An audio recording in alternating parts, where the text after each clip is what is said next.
Hello and welcome to the Astral Tourist, where I share astral projection tips and all of my many astral projection experience logs with you all. So I recently had the pleasure of astral projecting back to the 1970s this past weekend, or at least a version of it. Either that or my subconscious has developed a very specific appreciation for vintage lounges, cream puffs, and questionable Kool-Aid based beverages. So how did I get there? So as you all know, well, as my regular listeners know, I make these mental bookmarks so I can remember every step along the way. And when I did my mental bookmarks, and I was looking back, I saw a lot of a grayed out area. I had a big panoramic one, which meant whatever happened before this was amazing too. And I was with 3 other people, one male, another person, I don't know if it was male or female or an alien or whatever. And one of the women had this lovely like walnut brown curly hair. And, usually going back to the past takes a ton of energy. I have to do mantras and get my energy up for like 2 or 3 weeks to a month. And so I think this group is the reason I was in the 70s. And I don't know if there was some kind of an energy trade or something else. Sometimes I do favors for others in the astral or work, and it's an energy trade. And sometimes it's an energy trade for later. It could be they took me there or gave me the means to get there. But I was not trying for this, so this was a real treat. So you are in for quite a 1970s ride here. So in the beginning, I did not know I was in the 70s. I found myself wandering through a city, a gritty one, that immediately felt different. Okay, the architecture, the streets, and even the overall atmosphere all carried an unmistakable 1970s vibe, but I still hadn't confirmed I was in the 70s. I was like, am I in the 70s? I don't know, I'm wandering around, exploring, trying to get more stabilized.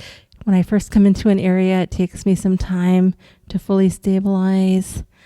And I had become completely lost. But instead of panicking, that's the first rule of astral projection. Don't panic, like in Hitchhiker's Guide to the Galaxy. Do not panic.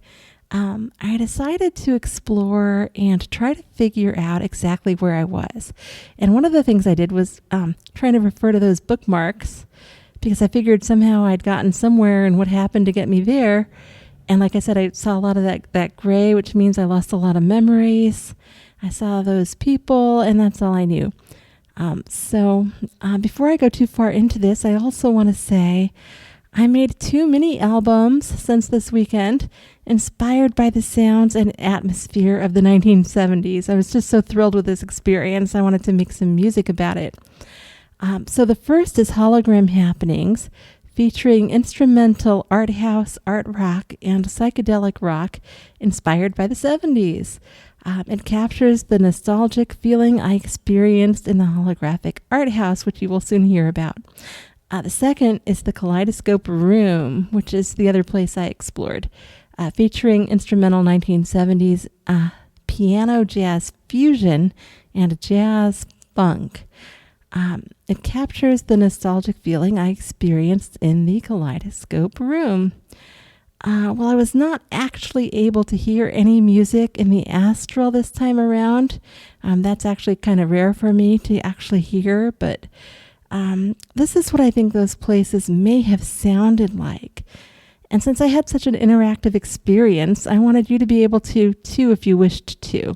I don't know if you like that kind of music, but if you do, I'm adding the links in the description for the music that I made inspired by this astral projection. So for now, let's just have some fun getting lost in the 70s.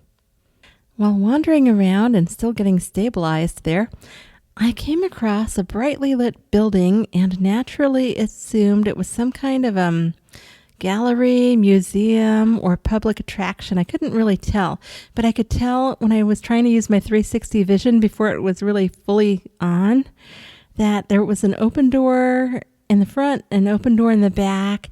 It was a large rectangular building and it was lit up in white and gold, which pretty much means open to the public in the astral.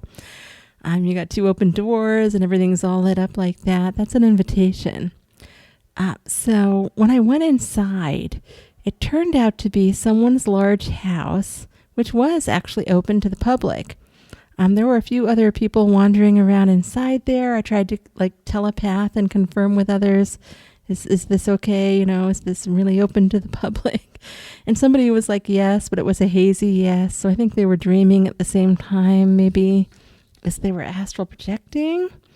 But along with that and the open doors and things and the light, I figured it was okay. So, apparently in this city, though, people decorate a little differently than what we're used to. I still didn't really know what kind of a place this really was, remember? So I'm just observing at this point. So inside were these incredible pink holographic art pieces displayed on bright white walls. So curiosity got the better of me because they were so fascinating to me. And so I actually leaned in. This is something you can do in the astral you can't really do here. And I tried putting my head into one of the displays to see if there was some kind of a paper backing or hidden trick behind it. Usually when I put my head inside paintings in the astral, I come across a paper layer or like a metal rim or something.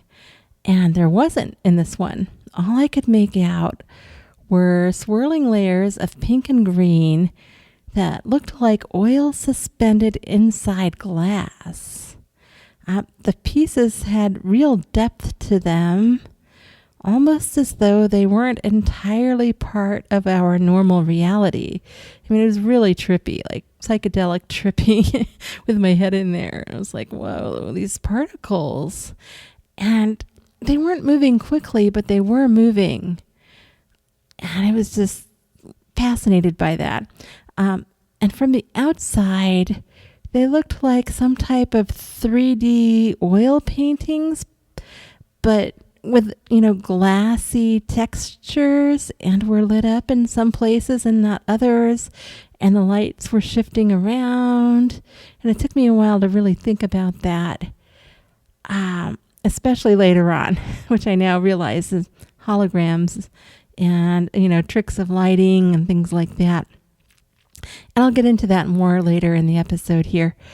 So eventually, just exploring around, I found a back door that led me outside again, bringing me back to the same, gritty old city streets that were mostly in gray and kind of, and I don't think there was actual dust, but it was, gritty is the word. It didn't feel clean. Anyway, that's when I noticed what appeared to be some kind of mobster scene unfolding just down the street. So this was quite a distance from me. I am able to observe at quite a distance in the astral, even though I can't hear very well. So a group of men were arguing, and I was hearing only a few of the words, not auditorily, but telepathically.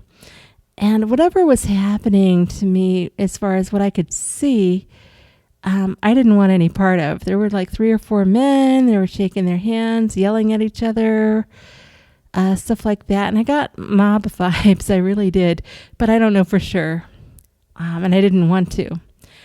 So I decided the smartest course of action was to find somewhere indoors until things settled down. Now, at that point, I also considered just maybe I could make a portal and go somewhere else, because maybe this isn't the greatest place. But that art really fascinated me, so I wanted to keep on exploring because of that. That was just so trippy and wonderful. Oh, and I'm not sure if I mentioned it, but this was also a person's home. There were like plush couches and things around, actual just big mirrors with decorations. And then, these hallways with this amazing art and chandeliers, tables with drinks on them of some kind. I did not explore that, so I don't know what types of drinks were on there. The tables were round and white. Well, marble. That's what they were. And I didn't even write that in my notes. It's coming back right now. The tables were marble, or at least looked like that. So anyway, I'm back out on the street, deciding to explore more because I'd had such a wonderful experience despite this weird mobster scene, down the road.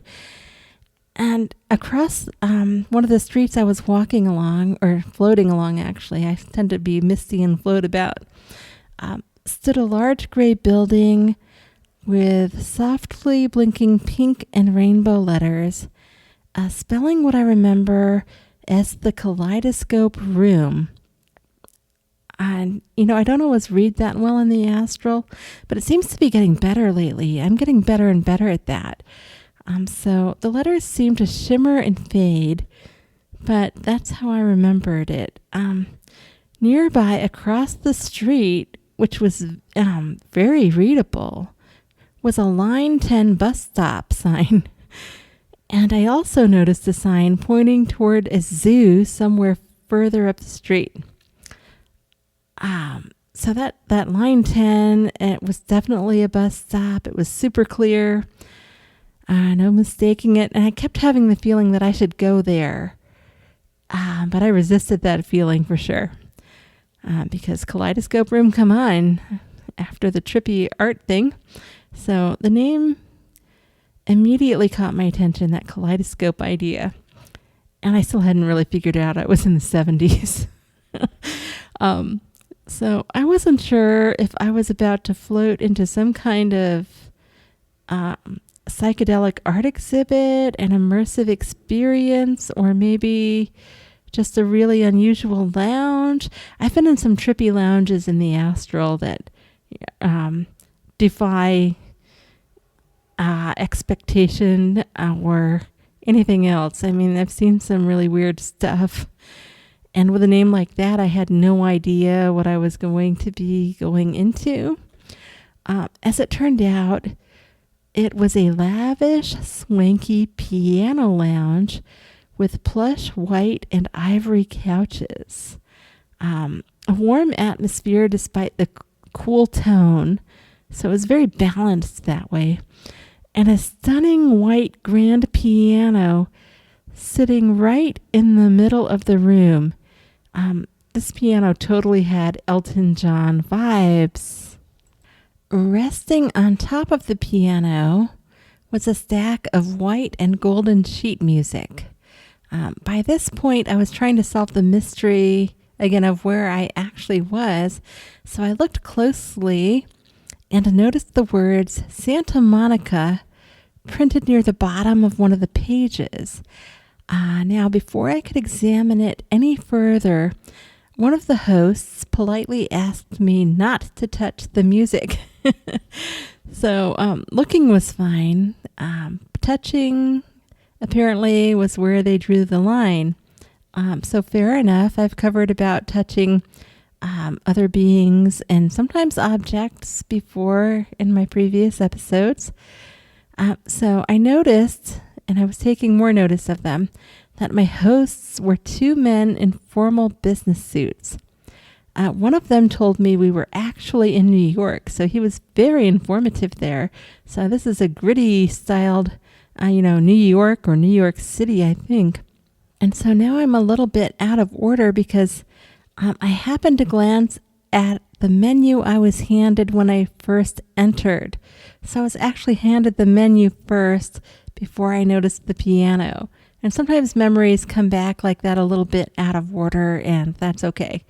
So I've left it like that in my notes, just for information for others to know that that's okay and that can happen.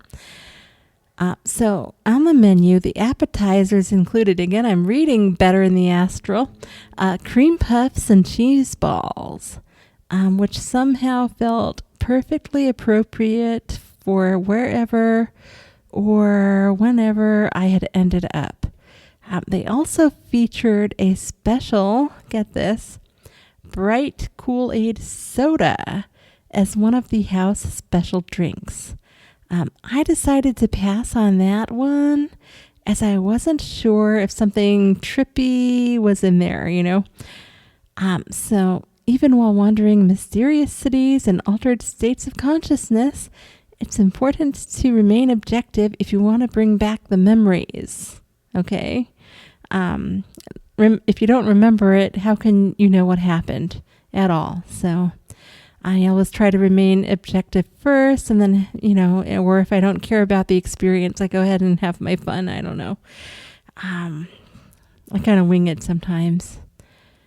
So if I ever make it back, though, I really would like to try the Kool-Aid drink, because why not? But in this case, so much had happened, I really wanted to retain the memories. And so I had a really good reason not to take that drink. It could have been just fine, So what struck me the most was the contrast between the outside and the inside. So outside was a lot of that gray and grit, confusion, arguments, mobsters, uncertainty. But inside both of the locations I explored, everything felt peaceful, welcoming, and strangely timeless. The gray exterior of the Kaleidoscope Room building, it says room on it, but it's a building. It's a huge building. Gave no hint that inside there was this comfortable little refuge filled with music, conversation, and a cool, swanky atmosphere. This place did not have all the lights and the doors open and everything like the art place did. So after waking up, I did a bit of digging into the holographic art and that house subculture. I found out that what I witnessed wasn't just a random trick of my mind. It perfectly matches a very real, incredibly niche art movement from that exact era. In the 1970s, scientists and avant-garde artists were just beginning to experiment with something called multiplex and true reflection holograms. Maybe I dug too deep, but I found out they would capture laser-lit imagery on dichromated gelatin, creating that exact oil suspended in glass look with uncanny liquid depth. Artists frequently blended these holographic plates with traditional 3D oil paintings to create hybrid pieces that shifted visually as you walked past them. Because the technology at the time required massive, heavy setups that traditional commercial spaces couldn't accommodate, these pioneers often ran underground galleries straight out of their own homes. I also looked into the history behind the Kaleidoscope Room. I typed that in various browsers and ChatGPT and all the rest. And it turns out it was the absolute height of fashion back then. The mid-1970s was the golden age of hyper-themed lounges and swanky piano bars. Kaleidoscope was a massive cultural buzzword for nightlife venues trying to capture a psychedelic, otherworldly escape from the gritty gray realities of city life. That's very fitting for a place like New York City.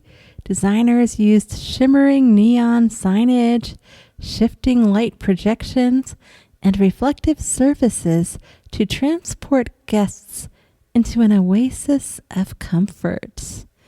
These swanky spaces were famous for pairing high-end hospitality, like the formal hosts I encountered, plush white couches, and pristine grand pianos straight out of an Elton John album, with nostalgic, almost whimsical comfort foods.